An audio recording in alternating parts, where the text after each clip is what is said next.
সব লোকে বলে দাড়ি পাল্লা, শত লোকে বলে দাড়ি পাল্লা, খুলে দাও হৃদয়ের জানলা, জিতবে এবার দাড়ি পাল্লা। আপনারা কি খেয়াল করেছেন গত কয়েকদিন ধরে ফেসবুকে স্ক্রল করলেই একটা টিউন কানে পাচ্ছে?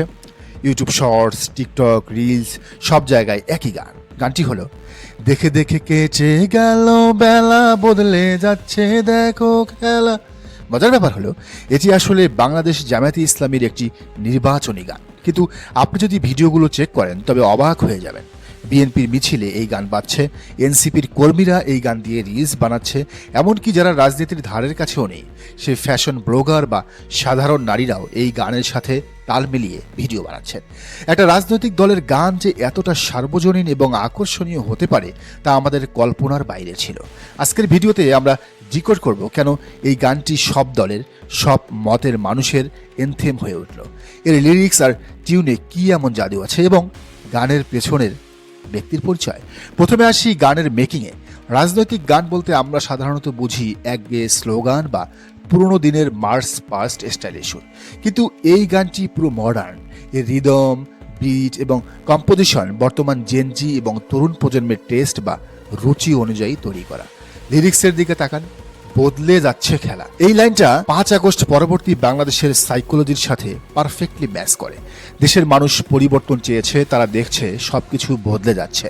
তাই যখন এই লাইনটা বাজে তখন একজন বিএনপি কর্মীও ভাবে, হ্যাঁ খেলা তো বদলে গেছে, আমরা তো ক্ষমতায় আসছি। আবার একজন এনসিপির কর্মী ভাবে আমরাই তো গেম চেঞ্জার।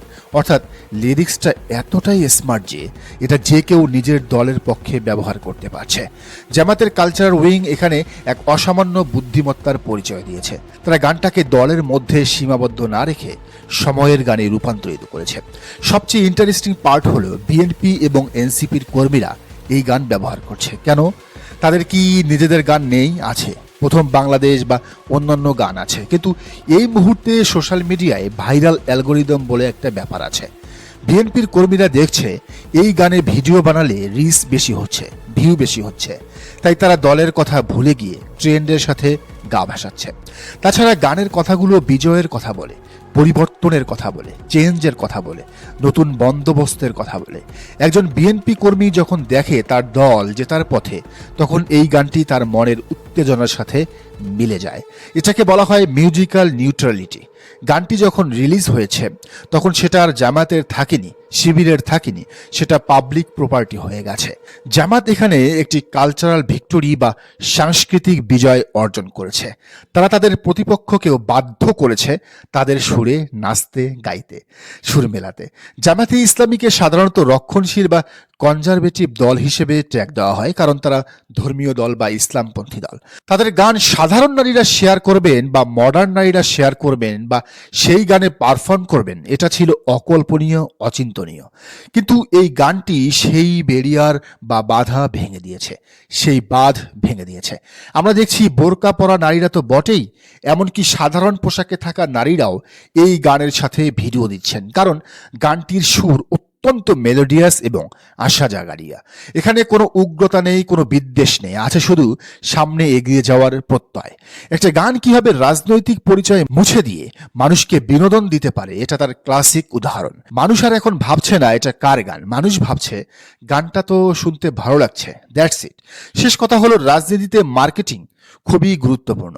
জামাতি ইসলামী হয়তো ভোটের মাঠে কতটা সিট পাবে জানি না, কিন্তু কালচারাল ওয়ার বা সাংস্কৃতিক যুদ্ধে তারা এই এক গান দিয়ে ছক্কা হাঁকিয়েছে।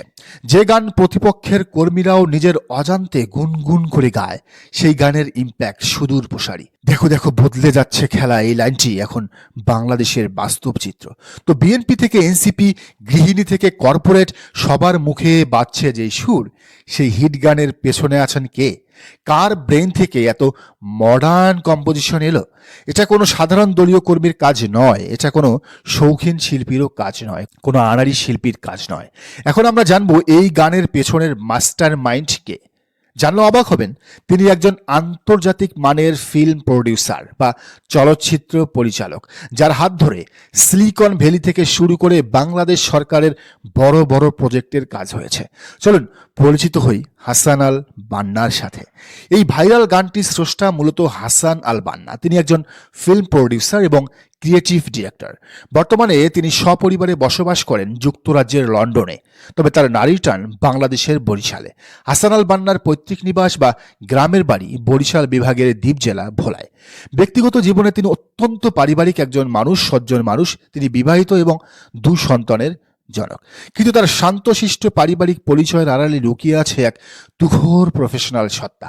তার প্রোফাইল বা কাজের পরিধি দেখলে বোঝা যায় কেন জামায়াতের এই গানটি এতটা প্রফেশনাল এবং আন্তর্জাতিক মানের হয়েছে। কেন বিএনপি থেকে এনসিপি, কেন পর্দাওয়ালা থেকে বোরকাওয়ালা থেকে শুরু করে সাধারণ নারীরাও এই গানের সাথে গুনগুন করে গাইছেন, নাচছেন। হাসান আল বান্না শুধু একজন ব্যক্তি নন, তিনি একটি প্রতিষ্ঠানের নাম। তিনি অহনিশ ফিল্মসের কর্ণধার। এটি একটি ক্রিয়েটিভ এজেন্সি এবং মিডিয়া প্রোডাকশন কোম্পানি। গানটি কেন এত হিট? কারণ বান্না কাজ করেন কর্পোরেট এবং আইটি সেক্টরের জায়ান্টদের সাথে। তার ক্লায়েন্ট লিস্ট শুনলে আপনার চোখ কপালে উঠবে। বিশ্বব্যাংক, সিলিকন ভ্যালির প্রতিষ্ঠান ফেনক্স ভেঞ্চার ক্যাপিটাল, জাপানের ইউনিক্লো, নেদারল্যান্ডের আইটিসি, ব্রিটেনের সেলফলেস, কাতারের এসএসটিএস এবং দুবাইয়ের শারজাহ চ্যারিটি ইন্টারন্যাশনাল। থামেন, বাংলাদেশের গ্রামীণ ফোন, বেসিস, বিক্রয়.com, জাগো ফাউন্ডেশন, মজুমদার গ্রুপ, টেক্সমার্ট এবং জবসবিডি.com ও তার ক্লায়েন্ট।